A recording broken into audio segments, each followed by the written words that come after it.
Johnston police have arrested a man in connection with the accidental shooting death of a 15-year-old boy. This man right here, Kirios, was charged with 4 counts of improperly storing a firearm. Tonight, we're learning more about the suspect and his criminal past and what law enforcement officials say about gun safety to prevent a tragedy like this. 12 News reporter Amanda Pitts joins us now live with the latest. Amanda? Well, Mike Shannon, that victim is Dylan Veens, and he's described as a kind and creative young man who was taken too soon. He died in what police are calling an accidental shooting, and the man who owned that gun, who wasn't even home at the time, has since been charged. We are very upset. It's a tragic incident. A tragic and preventable incident in Johnston Saturday night when 15-year-old Dylan Veens was killed in what police say was an accidental shooting. 4 days later, Johnston police announced the arrest of this man, 29-year-old Kirios, who they say lives in the home on Cedar Street where the shooting happened. He wasn't there at the time, though, they say, and the gun was legal. The gun was legally owned.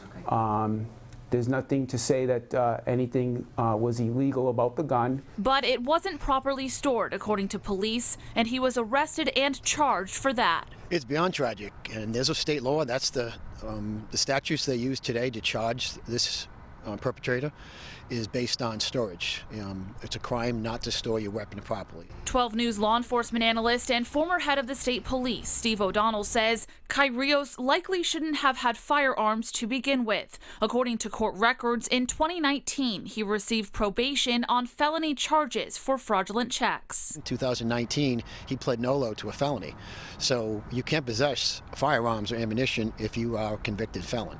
So it's interpretation. If they believe a 5-year probation is a conviction, then that defendant's going to have a problem. Could be charged with federal crimes. Legal guns or not, O'Donnell says they need to be properly stored, especially around children. You know, guns are only dangerous in the wrong person's hands. If you have a gun and you're not using it for training or something like that, it should be locked up. Now, that suspect was arraigned today and was ordered held without bail as a Superior Court violator. And we asked police why he was able to possess these firearms, but we haven't yet heard back. I'm Amanda Pitts, 12 News.